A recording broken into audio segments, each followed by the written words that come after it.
The Queen Xenomorph is not simply the largest member of her species, nor is she merely a grotesque escalation of the creature introduced in Alien. She is the truth of the Xenomorph made visible. She is what happens when survival becomes sacred, when reproduction becomes destiny, and when intelligence evolves not for empathy, but for endurance. In the Alien universe, the Queen Xenomorph is not a monster born of chaos. She is order.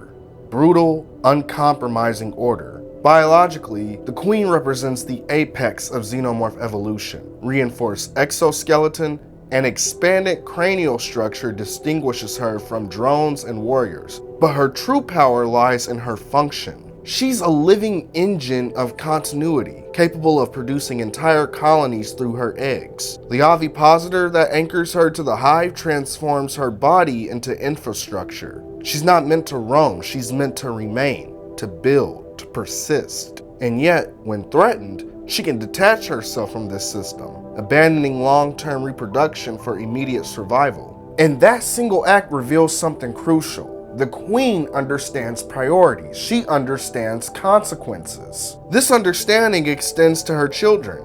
Xenomorphs do not live as individuals. They do not act out of personal fear or ambition. Every drone, every warrior, every sacrifice is made in service of the hive. And the hive exists for the Queen's offspring. Queen Xenomorphs don't need a hive. They can survive in the elements. They can survive on other alien planets. And they don't nurture in a typical human sense. There's no affection, there's no gentleness, but there is absolute protection.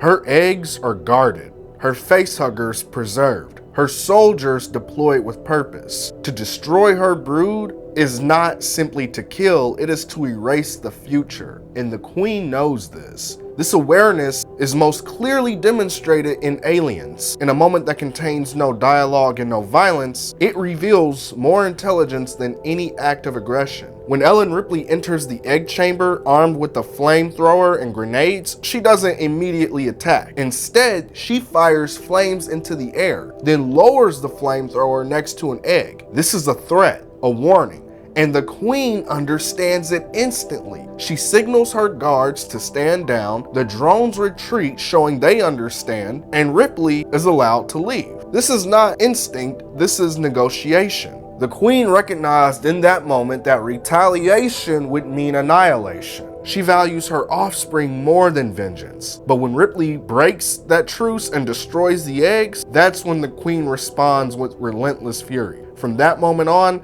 the conflict is no longer about territory or survival, it becomes personal. There's a whole book called the Weyland-Yutani Report that deepens this interpretation. In it, it's revealed that there is an entire private conversation off screen that Ripley had with Bishop. You know, Bishop is a synthetic, so every conversation he has with every human being is recorded. It's all recorded. He's a machine. After Ripley defeated the Queen, in the movie after she defeated the Queen, the next part cuts to her tucking in Newt. But there was something between those two parts, and that is explored in the Weyland-Yutani Report. The private conversation between Ripley and the android reframes the Queen's actions entirely. Bishop questions why the Queen pursued Ripley so obsessively, and Ripley understands that the Queen identified her as the individual responsible for the destruction of her children. He suggests the Queen possesses a higher order intelligence capable of memory, association, and targeted retaliation.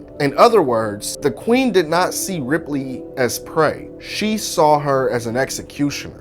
This transforms the Queen from a reactive organism into a grieving parent. And this is where the Queen Xenomorph becomes truly unsettling. Not because she's an alien, but because she's recognizable. And that same recognition is shared by the Yautja species. Different Yautja clans sometimes capture and kidnap queens on different worlds. And even in Alien Stronghold, we saw this, a Queen Xenomorph completely restrained. Queens are not simply hunted, they're violated, chained to breeding platforms and forced to produce eggs so that young-blooded predators may hunt xenomorphs as rites of passage. The Queen is reduced to a biological resource, her autonomy stripped away, her body weaponized against her will. To the predators, killing a drone proves skill.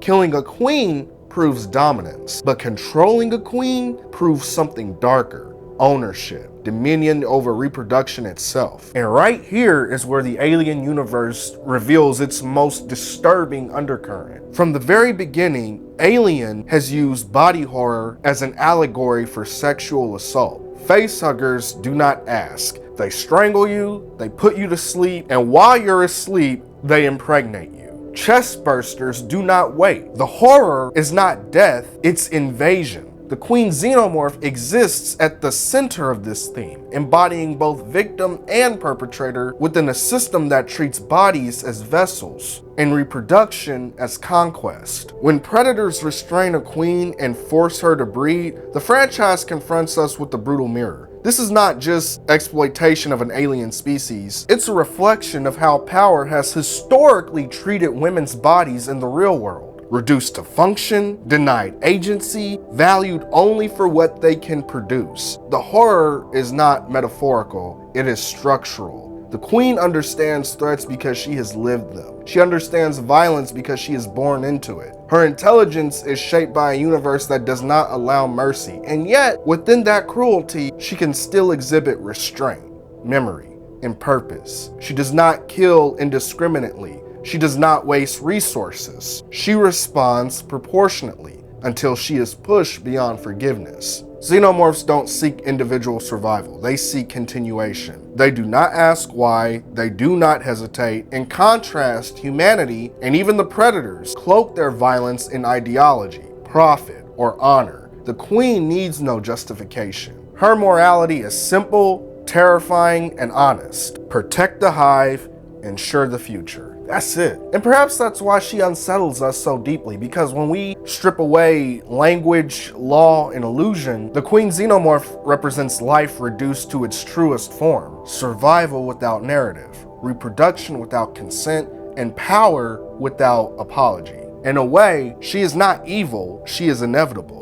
And in the end, the most frightening thing about the Queen Xenomorph is not that she is monstrous, but that the universe she inhabits rewards monstrosity. It exploits motherhood, and it calls it progress. The Queen didn't create this universe, she merely survives in it. Guys, let me know what you think about the Queen Xenomorph. I cannot wait until we see one on screen again. I would like to see the vampire Queen Xenomorph from Aliens Vampirella. I would just like to see something different. We haven't seen a Queen Xenomorph on screen since 2004 with Alien vs. Predator. If they do bring her back on screen, I would like to see something different. I would like to see something completely new, completely fresh. I think a vampire queen would be absolutely insane. That scene from Vampirella was so terrifying and dark. It was amazing. But let me know what you think down below. Thank you so much for watching, and I'll see you next time.